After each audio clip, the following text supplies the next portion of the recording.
in die neus van die Here sal wees en dat hy opgewonde is omdat daar so baie mense vanoggend hier is. Ons nooi julle om almal hier te kom bly. Ek sien baie huise oop. Regtig, dit is lekker om so baie mense in die kerk te sien. Kom ons bid saam. Ons wonderlike, dierbare Heilige Here Jesus, Vader, Seun en Heilige Gees. Here, ons aanbid U. Ons loof U en ons prys U. Here, dit is omdat U ons koning is. Dit is omdat U vir ons kind geword het en dat U vir ons al ons sondes op U skouers kom dra. Here, dat ons in oggend hier by mekaar kan wees. Here, om daardie dag te kan herdenk.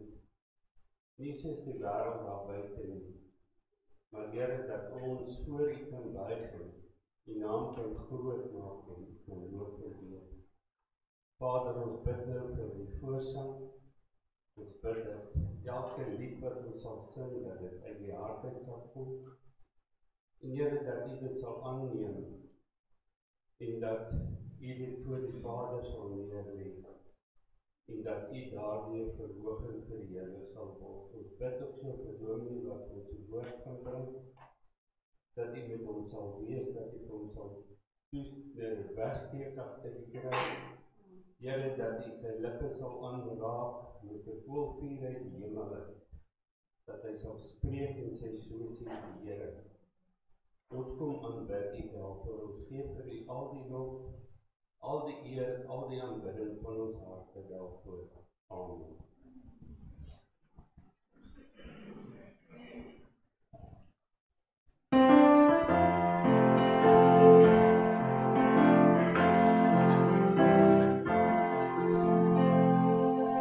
Hy word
Ek kan maar staan vir die laaste lied, dankie.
Jesus, what a wonder you are.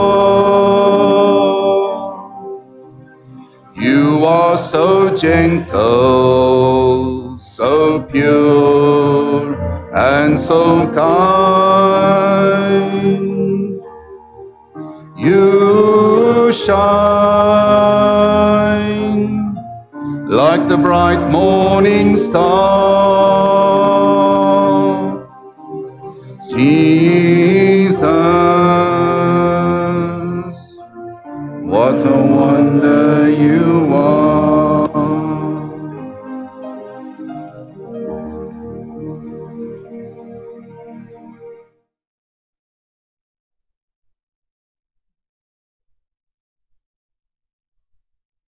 Kyk, daar kom daar spreek die Here dat ek vir Dawid 'n regverdige spruit sal verwek en as koning sal hy regeer en verstandig handel en reg en geregtigheid doen in die land.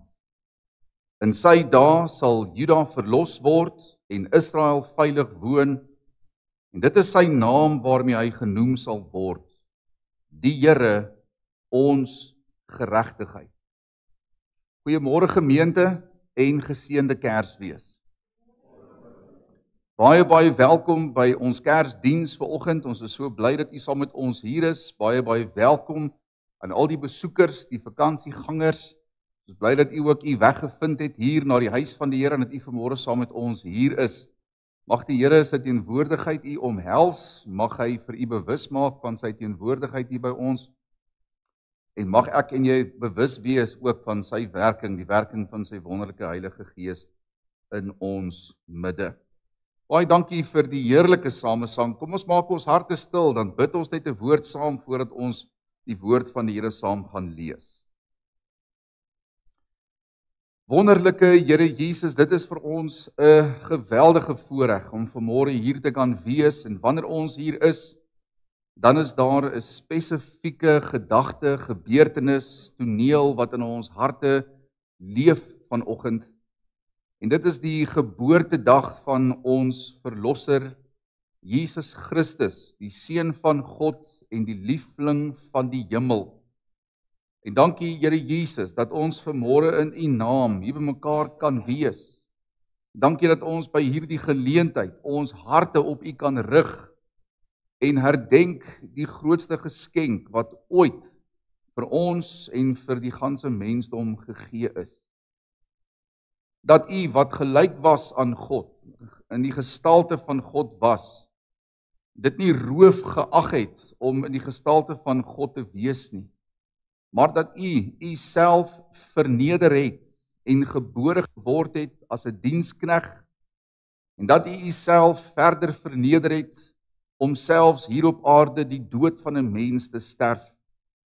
En nie enige dood nie, maar die dood aan die kruis.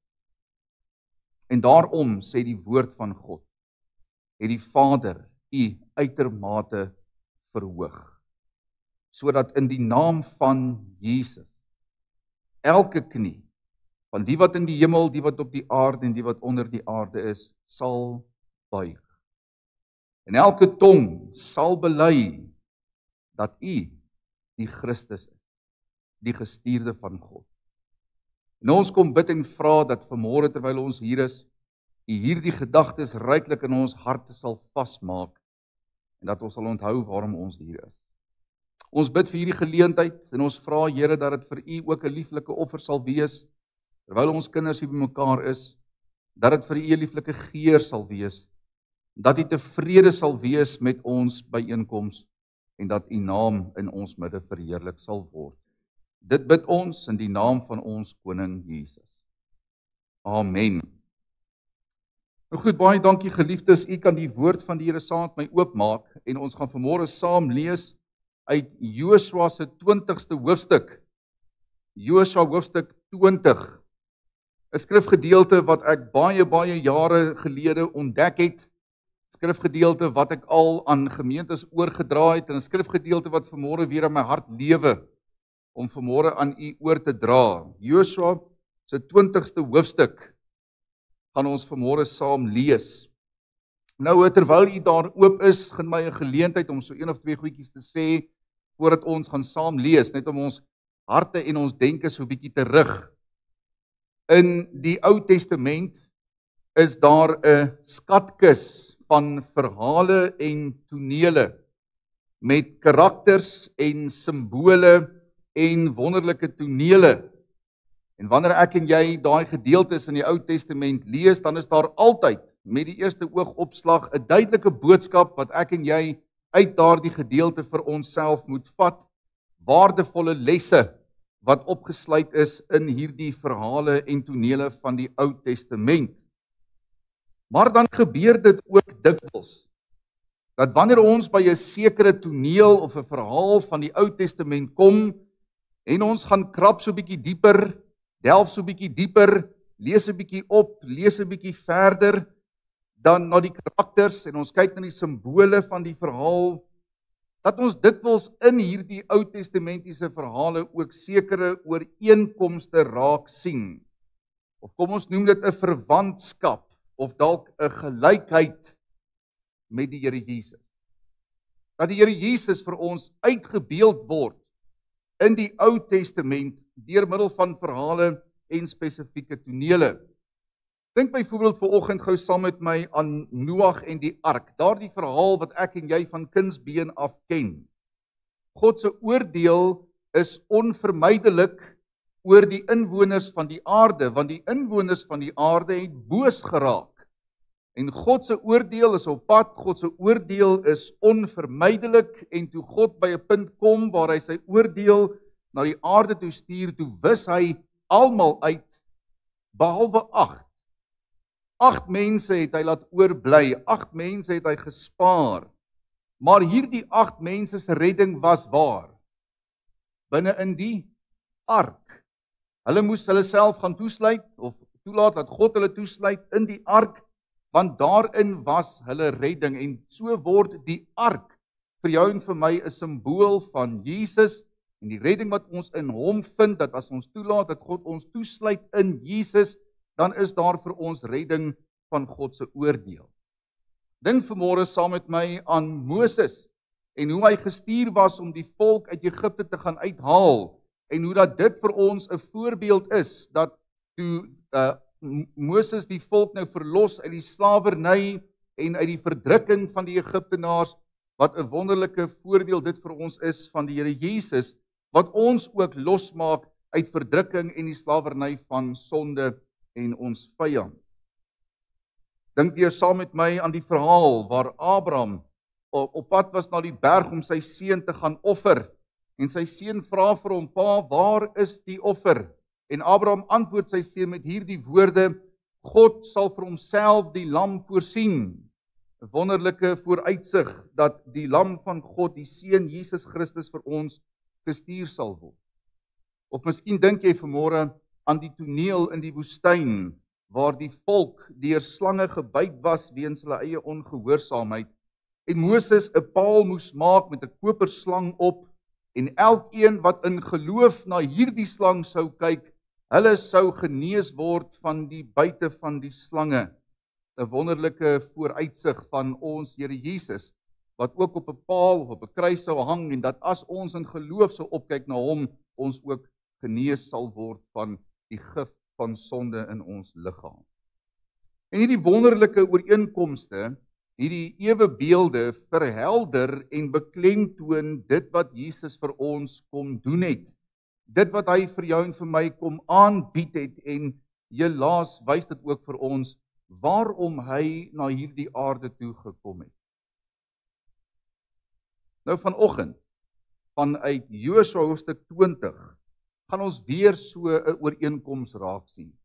Ons gaan weer kyk na iets wat ons in die Ou Testament vind, 'n verhaal, en dan wil ons gaan sien hoe dit ook vir ons 'n vooruitsig is, 'n ewebeeld, 'n ooreenkoms met ons verlosser Jesus Christus. So kom ons lees vanmôre saam Josua hoofstuk 20, die eerste 9 verse van hierdie gedeelte saam.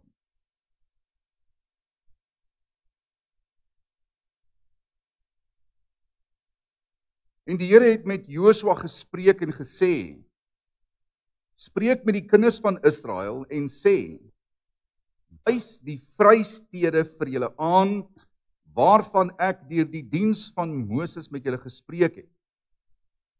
Dat hy wat 'n doodslag begaan het, wat per ongeluk sonder opset 'n mens doodgeslaan het, daarheen kan vlug, sodat die vir julle kan dien as 'n toevlugsoord vanweë die bloedwreker.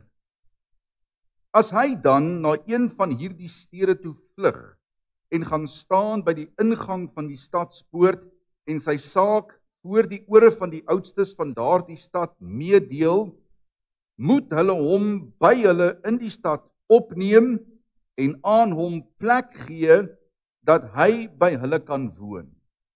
En as die bloedwreker hom agterna jaag, mag hulle hom wat die doodslag begaan het nie aan hom uitlewer nie, omdat hy sy naaste sonder opset doodgeslaan het, sonder dat hy hom gister en eergister vyhandig was.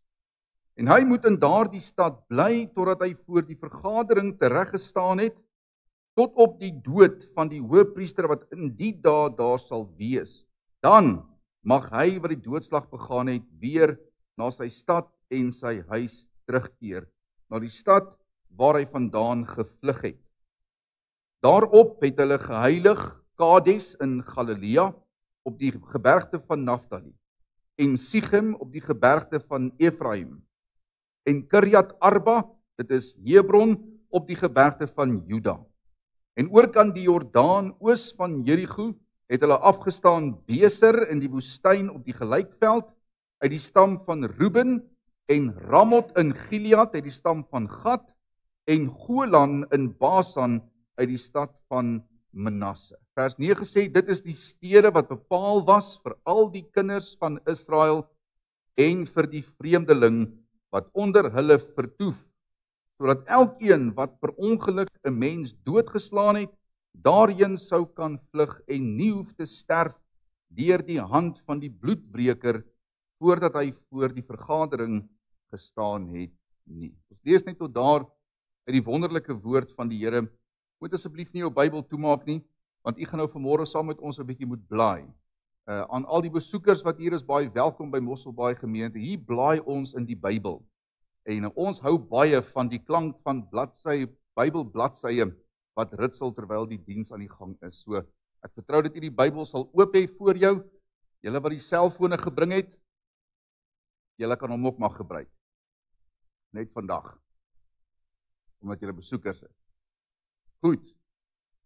Ek hou graag weer vir julle die woorde van Josua 20 vers 9 voor. Dit is ons oordenkingswoorde vanmôre. Dit sê dat dit is die stede wat bepaal was vir al die kinders van Israel en vir die vreemdelinge wat onder hulle vertoef, sodat elkeen wat per ongeluk 'n mens doodgeslaan het, daarheen sou kan vlug en nie hoef te sterf deur die hand van die bloedbreker nie. Die tema vir vanoggend se boodskap is hierdie woorde: Christus, 'n vrystad vir ons. Ek wil vanmôre Christus aan jou kom voorstel as jou vrystad. Jou vrystad. Die konsep van 'n vrystad is nou iets wat ons wel lees in die Bybel in die Ou Testament, maar dis nie eintlik iets waarmee ons onbekend is nie. 'n Vrystad is 'n plek van toevlug. Dis 'n plek van veiligheid, 'n hawe waarheen jy vlug. En jy ken die konsep van 'n vrystad al van jou kinderjare af. Dink 'n bietjie terug, miskien kan jy onthou toe jy in graad 1 was. Hoe bang jy was toe jy die eerste dag by die skool gekom het en jou ma jou voorstel aan jou graad 1 juffrou en die enigste plek waar jy veilig gevoel het was daar aan die skaduwee van jou graad 1 juffrou. Oral waar die skaduwee gegaan het, daar het jy gegaan.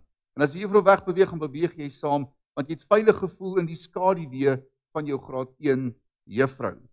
Later in jou laerskooljare word dit vir jou 'n den wanneer jy toucher speel. Onthou jy? Wanneer jy gehardloop het en jy by jou den gekom, dan mag niemand jou touch nie. Maak nie saak hoe vinnig hy is en hoe rad hy is nie. Jy is veilig want jy is by jou den. Ek onthou in my grootword jare het ons nog toe veilig genoeg was om dit te doen. In die aande laat het ons wegkruipetjie gespeel. Onthou julle dit?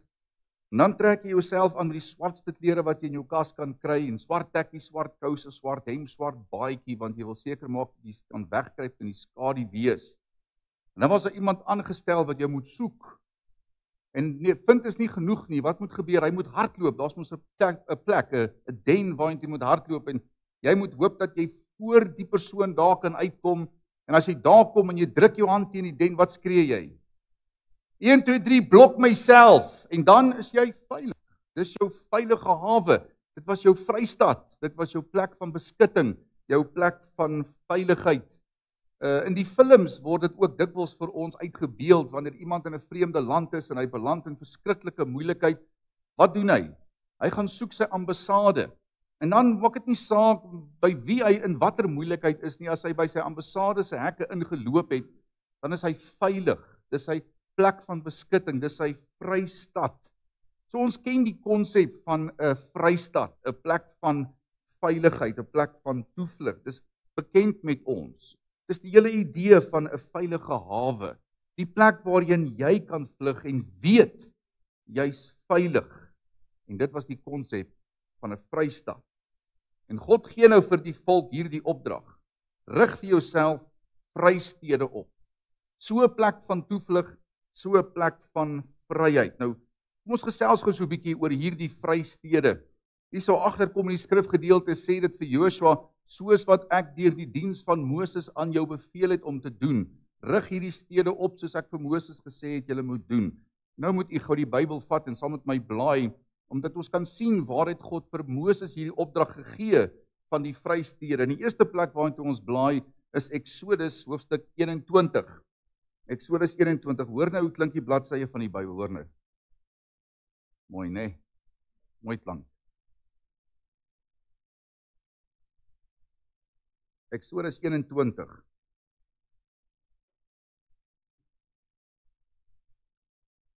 Goed, so ons gaan Exodus lees en ons gaan 'n Numeri lees en ons gaan 'n Deuteronomium lees. So ek kan dit vir jou maklik maak volgens, nie ver te blaai nie.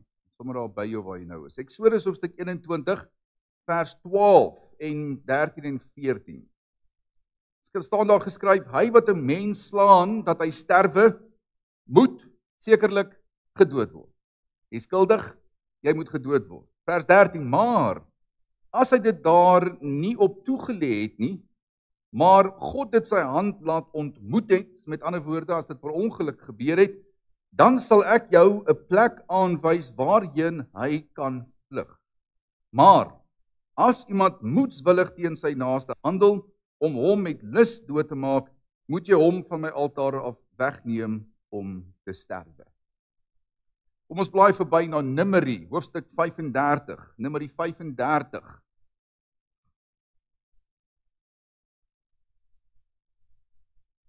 Nou, as jy dalk boekmerkies in jou Bybel het, sit dit nou maar in hier waar ons lees. Ons gaan dalk, nie dalk nie, ons gaan definitief terugkom na hierdie gedeeltes toe. So sit maar 'n boekmerkie daar binne. Kom ons lees saam Numeri 35 vanaf vers 9. Verder het die Here met Moses gespreek en gesê: spreek met die kinders van Israel en sê vir hulle: as julle deur die Jordaan na die land Kanaan trek, moet julle gunstig geleë stede vir julle uitsoek. As vrystede moet hulle vir julle dien, dat die een wat 'n doodslag begaan het, een wat per ongeluk 'n mens doodgeslaan het, daarheen kan vlug. Goed, kom ons blaai verby na Deuteronomium, hoofstuk 19. Deuteronomium, hoofstuk 19. En nou hoop ek dat u merkies hier ingesit het by die plekke, want ons gaan nou weer terugkom na hulle toe. In Deuteronomium hoofstuk 19 word hier die opdrag herhaal, vers 4 sê: en dit is die saak van hom wat 'n doodslag begaan het, wat daarheen vlug, dat hy kan lewe. Hy wat sy naaste sonder opset doodslaan, terwyl hom van gister en enige eergister af nie vyhandig was nie. Goed, nou die rede hoekom ons hierdie gedeeltes nou gelees het, is dat u sal verstaan, dit was 'n duidelike opdrag van God, dat daar hierdie vrystede opgerig moes word vir hulle wat daardie toevlug sou nodig hê. So waaroor gaan dit? Dit gaan oor iemand wat homself aan die verkeerde kant van die gereg vind, 'n situasie van een of ander soort het hom afgespeel en iemand is dood. Hierdie persoon het nie bedoel om dit te doen nie, hy het nie gekies om homself skuldig te maak aan hierdie oortreding nie, maar sy situasie het hom nou in daardie posisie gesit en hy's skuldig. En nou sit hierdie persoon met 'n probleem. Kom ek lees net vir die woorde van Numeri 35 vers 33, want hier is die probleem: julle mag die land nie ontheilig waar julle in is nie, want die bloed ontheilig die land, en vir die land word geen versoening gedoen vir die bloed wat daarin vergiet is nie, as net deur die bloed van hom wat dit vergiet het. So hierdie beginsel sê dat indien bloed vergiet is, dan moet daar betaal word met bloed. Dit was die reël van die land. En daarom dat ons in die gedeelte ook lees van 'n bloedwreker. Het jy gelees van die bloedwreker? Hoeveel keer ons sy naam genoem het? Die bloedwreker is die naasbestaande, die next of kin. 'n ander naam vir 'n next of kin. Hoeveel keer moes jy al 'n vormpie invul en sê wie is jou next of kin? Hy is jou bloedwreker, as jy wil geweet het. Die bloedwreker is die naasbestaande. Nou die voorskrif bepaal dat indien een of ander persoon doodgeslaan het, of indien een persoon 'n ander een doodgeslaan het, dat hierdie bloedwreker, die next of kin, die mag het om die doodstraf toe te dien. Hy het die reg om daai persoon se lewe te neem. As Piet vir Jan doodgemaak het en Koos is Jan se naasbestaande, dan mag Koos vir Piet doodmaak. Dit was die reg wat hy gehad om dit te doen. Hy was die bloedwreker. Daarom dat hierdie bloedwreker homself daarop sou toespits om die een wat doodgemaak het te soek. En as hy jou gekry het, dan gaan hy nie luister na jou verskonings nie. Hy gaan nie luister na jou redenasies nie, hy gaan nie luister na jou pleidooie nie. Nee, as hy jou kry, dan gaan hy jou lewe van jou uit. Dis wat hy kom doen, dis sy fokus. as hy sy sin kry, dan is daar nie 'n verhoor of 'n verduideliking nie. Nee, dit is 'n onmiddellike vonnis. En niemand sal snaaks dink van hierdie bloedwreker as hy dit doen nie. Niemand sou enige bohaai opgeskop het as die bloedwreker se muur net daar jou lewe van jou wegneem nie. Niemand gaan omkeer nie, niemand gaan vir jou opstaan nie, jou familie kan jou nie help nie, jou geld gaan ook nie kan help nie, jou lewe is syne. Die wet bepaal dit. Behalwe as jy betyds by die Vrystaat kan uitkom. As jy betyds by die Vrystaat kan uitkom, dan vind jy jou plek van toevlug. So in daardie oomblikke ontstaan daar wat ek en jy nou maar kan noem 'n dodelike ronde van Thatchers. Die een jaag die ander een en die een wat gejaag word wil so gou as moontlik by sy den uitkom. Die verskil is net dat as jy hier getouch word, as jy nie aan nie, jy's dood. Jou lewe is van jou geneem. So jy moet so gou as moontlik by jou den uitkom, sodat jy met verligting kan uitroep, 1, 2, 3, blok myself. En as jy dit kan doen, dan kan die bloedwreker niks aan jou doen. Dit was die idee agter die Vrystede. Sodra jy binne in die grenslyn van die Vrystaat in beweeg het, dan mag die bloedwreker niks meer aan jou doen nie. Hy kan nou maar buite die grense van hierdie Vrystaat, kan hy loop en bulk, en hy kan loop en murmureer, en hy kan woedend aangaan soos hy wil, maar die persoon wat sy beskutting in die Vrystaat gevind het, kan nie en mag nie aangeraak word nie. Hy is veilig. Josua 20 vers 5, kan ons gou weer daar lees saam, ons het hom saam gelees nou, vers 5, en as die bloedwreker hom agterna jaag, mag hulle hom wat die doodslag begaan het, nie aan hom uitlewer nie, omdat hy sy naaste sonder opset doodgeslaan het. Kyk hoe mooi beskryf Numeri 35 vers 25, dit sê, en die vergadering moet hom wat doodslag begaan het, hoor mooi, red uit die hand van die bloedbreker. Hulle moet gered word uit die hand van die bloedbreker. Die Vrystaat was 'n plek van redding. Dit was 'n plek van beveiliging. Dit was 'n plek van verligting. 'n veilige hawe.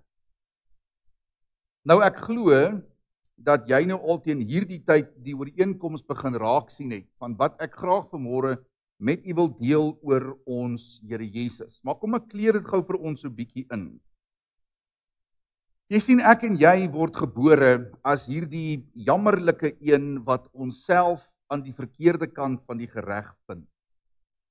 Vanweë die sonde toestand waarmee ek en jy gebore word, staan ek en jy skuldig. Ons het nie bedoel om dit te doen nie, ons het nie gekies om onsself skuldig te maak nie, maar die situasie het hom nou so uitgespeel en ek en jy word gebore in daardie posisie en ons staan skuldig voor God. En wat ek en jy nie uit die oog moet verloor nie, is dat daar 'n bloedwreker op ons hakke is.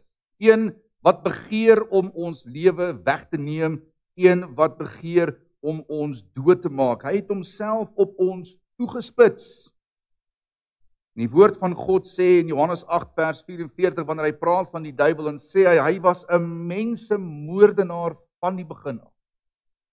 Hy was 'n mensemoordenaar van die begin af. Sy begeerte is om te verwoes en te vernietig. Dis wat hy wil doen. As hy sy sin kry, dan is daar nie vir my en vir jou ooit 'n verhoor of 'n verduideliking. Hy stel nie belang in 'n regverdige regspraak nie, hy soek net jou lewe.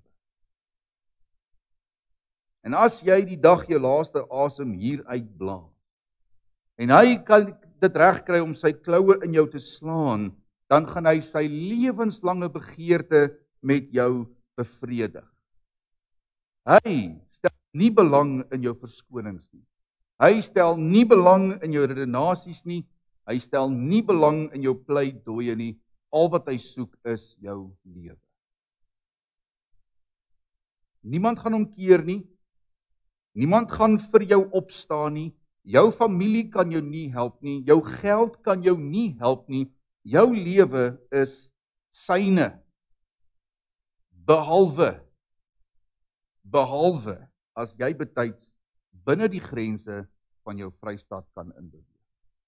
As jy betyds binne die grense van jou Vrystaat inbeweeg, dan vind jy jou plek van toevlug. Of sal ons eerder sê, dan vind jy jou persoon van toevlug. Die een in wie se skaduwee ek en jy kan gaan staan en met verligting uitroep, 1, 2, 3, blok myself.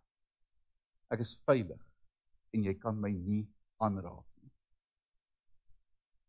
Jy sien, ons het ook wat ons met respek kan noem 'n Vrystaat. 'n Vrystaat. En sy naam is Jesus. En die rede waarom ek en jy vanoggend hier is omdat ons vanmôre herdenk die belangrike gebeurtenis van sy geboorte op hierdie aarde. Sy geboorte vir jou en vir my. Omdat ek en jy in 'n desperate nood was aan so 'n Vrystaat. En met sy dood het hy die grense van hierdie Vrystaat vir ons kom vasstel.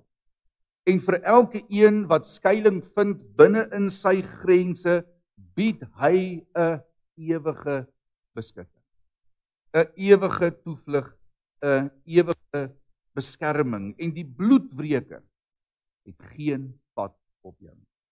Die bloedwreker kan jou niks aan doen nie. Hy kan maar buite die grense van hierdie Vrystaat loop en bulk en murmureer soos hy wil. Hy kan jou nie aanraak nie. Hy kan niks aan jou doen. En dit is die wonderlike ooreenkoms wat ons vanoggend raak sien, is dat Christus vir ons 'n Vrystaat wil wees, 'n hawe waarheen ek en jy kan vlug. Maar nou wil ek vanmôre gou hierdie ooreenkoms, hierdie ewe beeld so 'n bietjie verder kom uitbrei. Want jy sien, daar was sekere elemente ook verbonde aan hierdie vrystede, sekere eienskappe en kwalifikasies waaraan hierdie vrystede moes voldoen. Daar was kenmerke waarin dit moes voldoen, en hierdie kenmerke is ook 'n wonderlike uitbeelding van dit wat Christus vir jou en vir my is. Nou, ek wil vanoggend kortliks 4 van hierdie kwalifikasies, eienskappe, kenmerke, noem dit wat jy wil, of 4 dinge van hierdie vrystede vir jou noem, en wat ek en jy ook dan vind in ons Here Jesus, wat vir ons 'n Vrystaat is. Nou, die eerste kenmerk van hierdie Vrystaat is dat dit was vir almal. En dit is belangrik dat ek en jy dit moet raak sien. Sien, dit het wel gebeur in die tyd van die Ou Testament, waar God meerendeels met die volk gewerk het. Maar hierdie beginsel, hierdie Vrystaat wat aangebied was nie net aangebied vir die inwoners van Israel nie. Dit was aangebied vir almal. Lees gou weer saam met my die woorde van Josua 20 vers 9. So nou moet jou boekmerkies in die Bybel wees, en nou gaan ons gou 'n bietjie heen en weer blaai tussen hierdie gedeeltes. Josua 20 vers 9. Kom ons lees gou daar saam. Die eerste kenmerk van hierdie Vrystaat, dit is vir almal. Vers 9. Dit is die stede wat bepaal was vir al die kinders van Israel en vir die vreemdeling. Dit was nie net vir die kinders van Israel nie, dit was ook vir die vreemdelinge wat onder hulle vertoef, sodat elkeen wat per ongeluk 'n mens doodgeslaan het, daarheen sou kan vlug. Hierdie toevlugsoord was nie beperk net vir sekeres nie. Die toevlug was vir almal. Dit was nie net beperk vir die rykes nie, dit was nie net die rykes wat vir hulle self 'n woning binne in die Vrystaat kon aankoop en weet hulle het toegang nie. Dit was nie beperk tot die hooggeagte amptenare nie. Dit was nie iets waarvoor iemand moes kwalifiseer nie. Dit was beskikbaar vir elkeen, vir almal. Dit beteken dat enige iemand wat hierdie nood in hulle hart besef het, toevlug kon vind binne die grense van daai Vrystaat. Niemand sou ooit weggewys word. Niemand sou ooit weggedraai word. Vir niemand sou die deure ooit toegeslaan wees nie. Dit was oop vir almal. En wanneer ons vanmôre praat oor Christus, wat vir ons 'n hemelse vrystad is, dan is daar ook vanmôre geen onderskeid by hom nie. Daar is nie vanmôre vir hom 'n kwalifikasie waaraan jy moet voldoen vir hom om vir jou 'n vrystad te wees nie. Hy is nie 'n vrystad net vir kerkmense nie. Hy is nie 'n vrystad net vir geleerde en vir gekwalifiseerde mense nie. Hy is nie 'n vrystad net vir hulle wat 'n skoon rekord het nie. Hy is 'n vrystad vir elkeen wat 'n nood aan hom beleef. Dis vir almal. Elkeen wat bereid is om daarheen te vlug. Elkeen wat die desperaatheid in sy binneste beleef, het vrye toegang tot sy skaduwee van beveiliging. Niemand sal ooit weggewys word. Luister, jy sal nooit weggewys word. Nooit. Die deur sal nooit in jou gesig toegemaak word nie. Hy sal nooit sy rug op jou draai nie. Hy sal dit oop hou. Is dit nie maar wat Matteus 11 vers 28 vir ons bevestig nie? Kom na my toe, almal wat vermoeid en belas is, en ek sal dit oorweeg of ek vir jou rus wil gee. Dis wat hy sê? Nee, kom.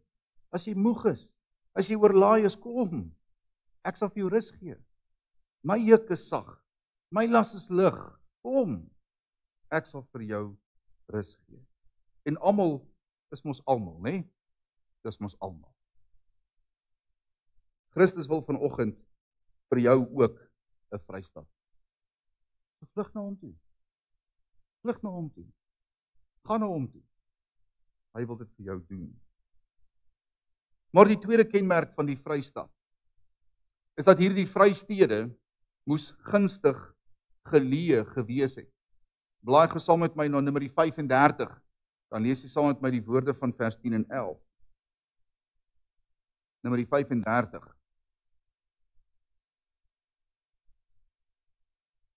Ons kan hoor as die bladsye nie meer blaai nie, né? Die boekmerkies kom. Oom F, jy's reg. Oom F het my reg gehelp. Ons gaan nie die Bybels nou oorblaai nie, want as julle almal gehoorsaam was, dan het julle nou boekmerkies by daai plekkies ingesit. Dankie oom F. Goed. Numeri 35 vers 10 en vers 11 lees so. God praat met hulle, hy sê as julle deur die Jordaan na die land Kanaan trek, vers 11 sê dan moet julle gunstig geleë stede vir julle uitsoek. As vrystede moet hulle vir julle dien. Dit moet gunstig geleë wees.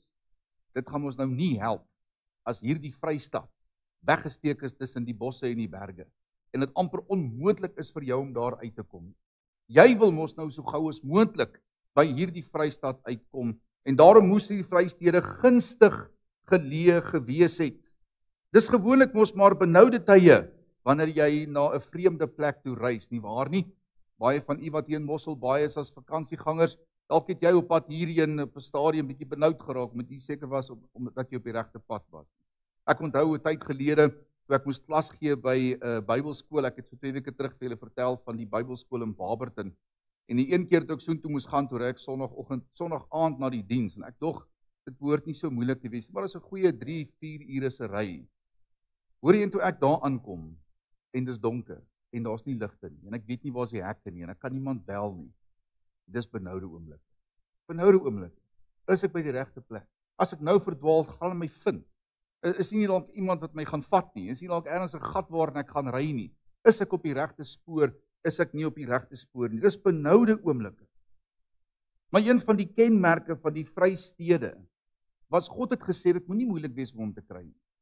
Dit moenie vir die een wat vlug 'n uitdaging wees om by die plek uit te kom nie. Hulle moet gunstig geleë wees. En nie sal seker vanmôre met my saamstem dat God is ook gunstig geleë. Nie waar nie? Hy's ook gunstig geleë.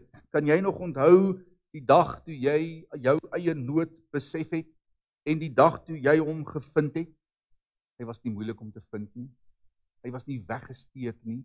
Was nie nodig gewees om berge te klim om hom uit te kom nie, dale af te gaan om hom te soek nie. Hy was nie weggesteek of verbloem nie.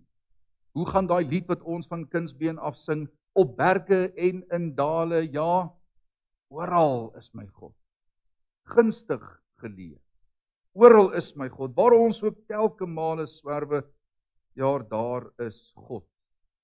Hy's nie vanoggend weggesteek nie. Hy's nie vanoggend verbloem nie. Hy's nie moeilik vir jou en vir my om te vind nie. Hy is gunstig geleë hier in ons midde. Hy's hier. Hy's vandag hier saam met jou en my. Hy's maklik om te vind. Inteendeel, hy het vanoggend sommer na jou toe gekom. Hy's vandag hier want hy wil met jou ontmoet. Sy hand is alreeds uitgesteek na jou toe. Sy oë sien jou, sy ore hoor jou en sy hart het jou lief. En hy is gunstig geleë, gereed om gevind te word as jy soek. As jy soek, sal jy hom vind. Het jy vanoggend nood aan hom? Jy vanmôre dalk 'n dors en 'n soeke in jou hart na iets en jy weet nie wat dit is nie. Die Vrystaat is vanmôre hier vir jou. 'n Derde eienskap van hierdie vrystede gaan oor die onus om daarheen te vlug. Die onus om hierdie Vrystaat te gaan soek. Die ander boekmerkie daar in Deuteronomium 19, daar moet jy nou oopmaak. Deuteronomium 19.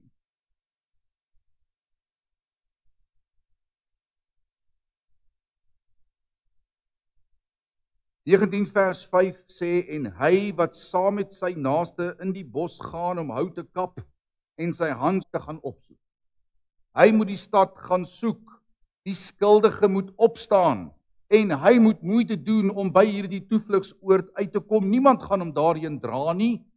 Niemand gaan vir hom sê, toe, jy moet daar kom, die bloedbreker is op jou hakke. Jy moet self by daai plek uitkom, jy moet self die moeite doen om daarheen te vlug. Dink nou weer terug aan jou eie lewe voor Jesus. Toe jy nog buite die grense van hierdie Vrystaat geleef het. Het iemand jou in hierdie Vrystaat ingedwing? Het jou pa jou in hierdie Vrystaat ingevoeter? Nee, jy moes self.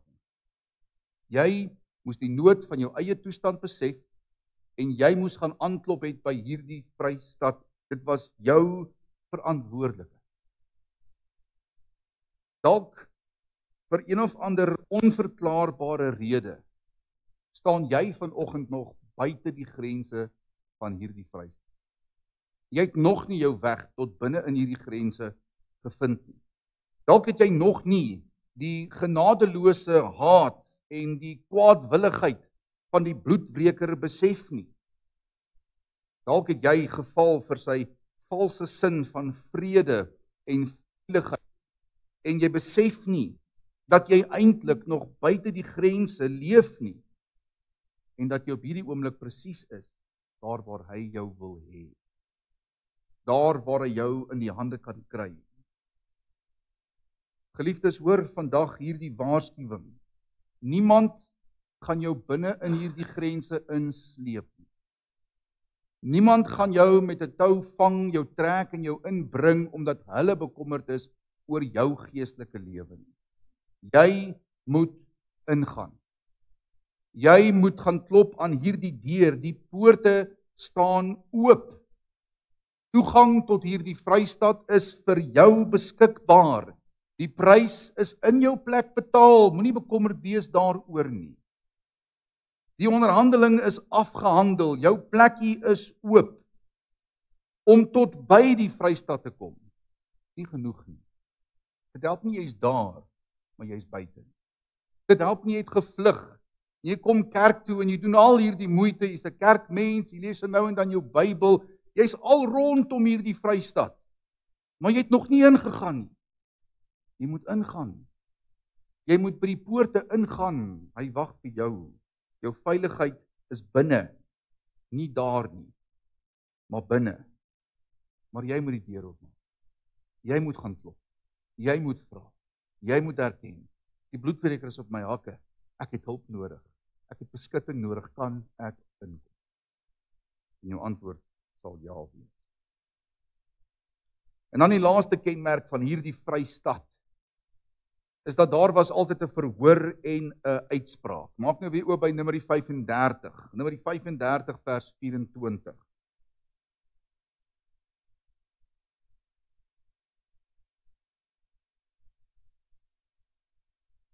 Numeri 35 vers 24.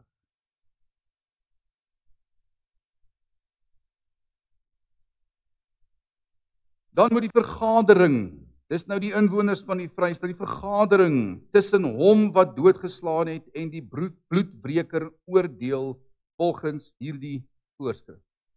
Daar moet 'n uitspraak wees, daar moet 'n vergadering wees, 'n verhoor wees, waar die sake gestel word en dan moet daar by 'n uitspraak kom.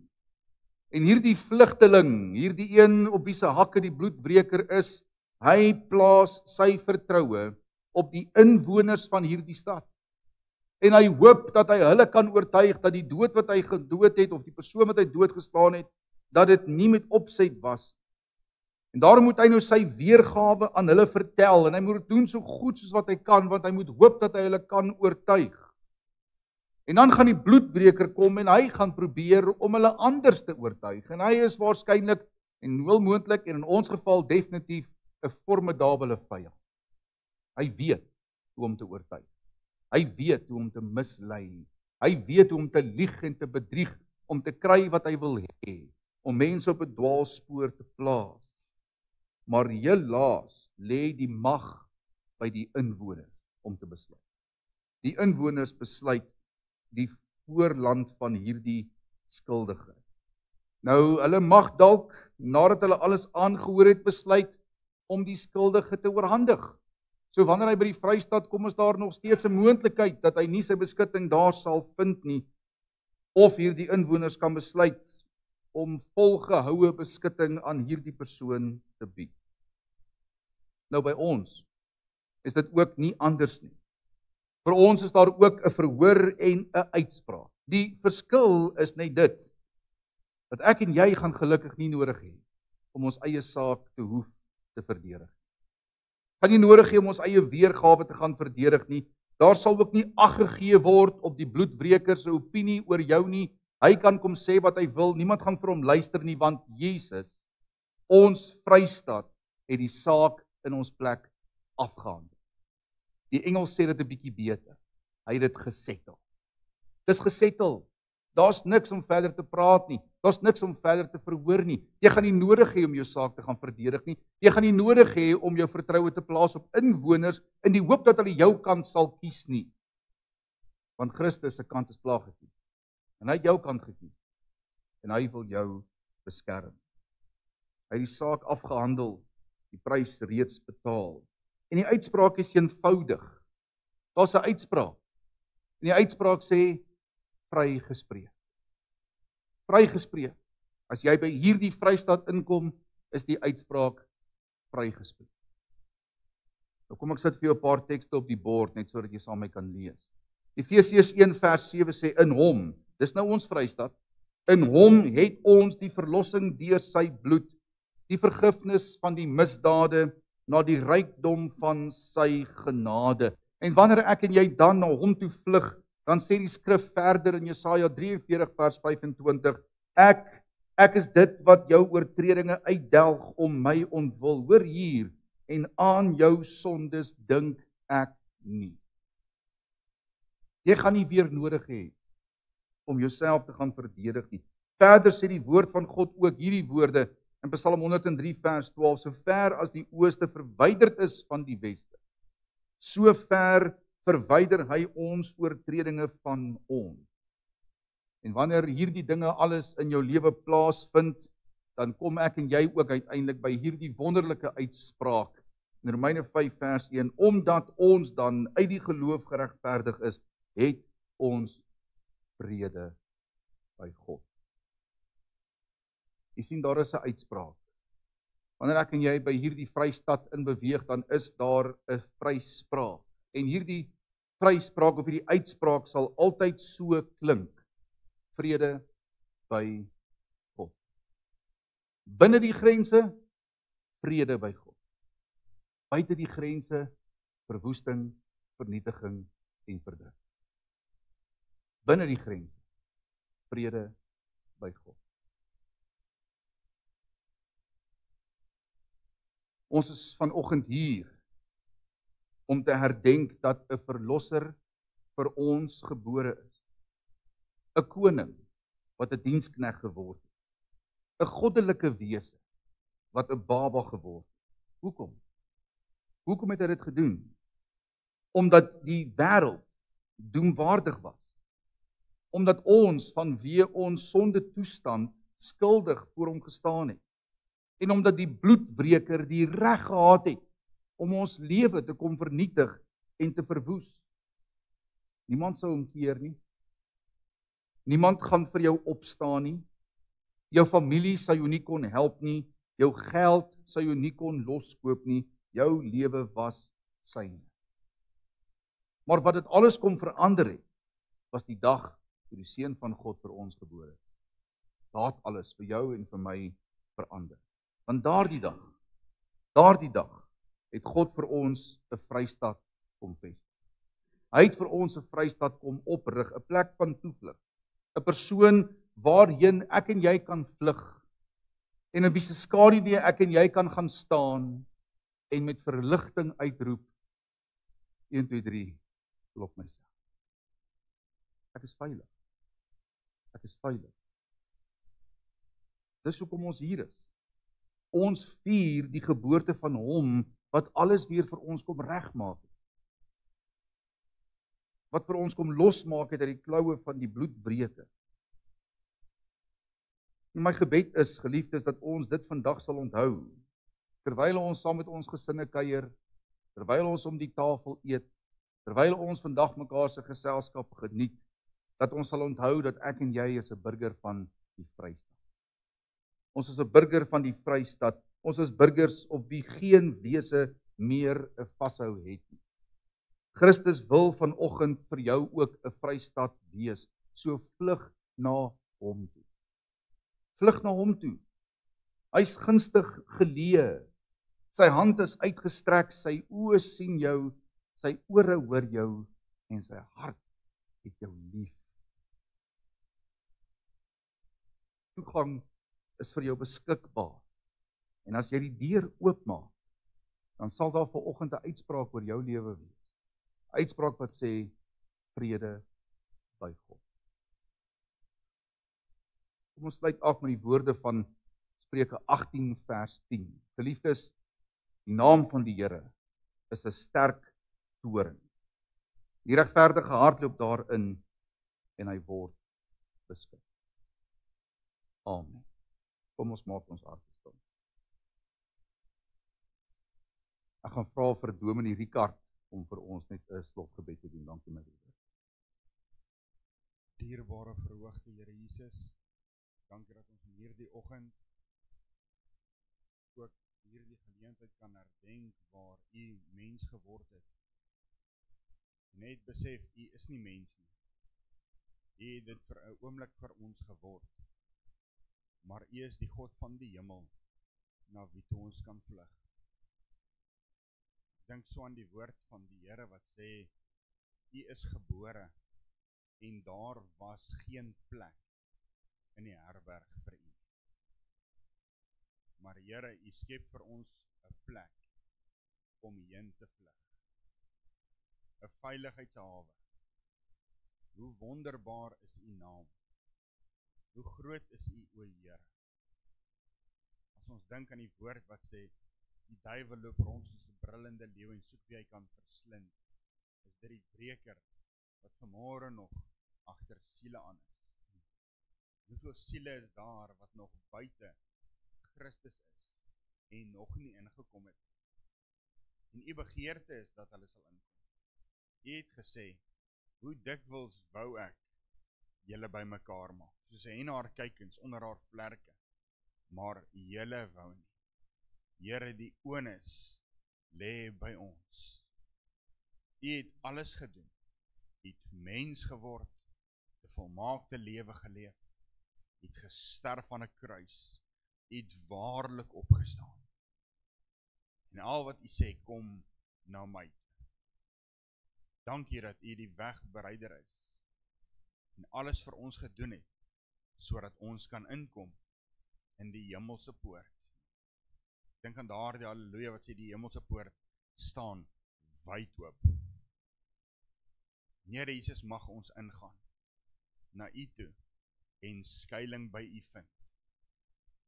bid vanmôre, Here, as daar iemand is wat vanmôre voel, asof hy gejaag word, daar geen vrede vir hom is nie, en hy soek rus, en hy vind dit nie, dat hy vanmôre na Christus sal vlug, want daar is redding, daar is hoop vir elkeen, want so lief het God die wêreld gehad, dat hy sy seun gegee het, as vrystaat vir ons. Ons aanbid U, Here. Ek vra dat U elkeen wat vanmôre hier is, na U toe sal trek, en dat ons ook daardie teks in gedagtes sal hou. Soek die Here, terwyl hy te vinde is. Daar is 'n tyd wat daaraan gekoppel is. En as ons nie betyds ingaan nie, dan sterf ons sonder God, sonder hoop. En ons sien hoe mense sterf om ons. Een aand gaan slaap, en in hulle slaap oorlede, of in 'n karongeluk oorlede. Ons weet nie wanneer ons tyd is nie. Daarom, Here, dat ons sal regmaak en U soek, terwyl U vanmôre U hande uitbrei na 'n mensdom en pleit, kom na my toe. Dankie vir U genade, dankie vir die plek in Christus. Here Jesus, U is die liefling van die hemel en ook die liefling van ons hart. Word U verhoog en verheerlik op hierdie dag as die vrystaat vir ons. Ons eer U en ons aanbid U. Amen. Amen. Dankie geliefdes, u kan saam met my staan as hierdie noot kry, dan gaan ons die diens afsluit met daardie lied, en dan bly asseblief staan, sodat ek ons die seën kan uitspreek. Baie, baie dankie.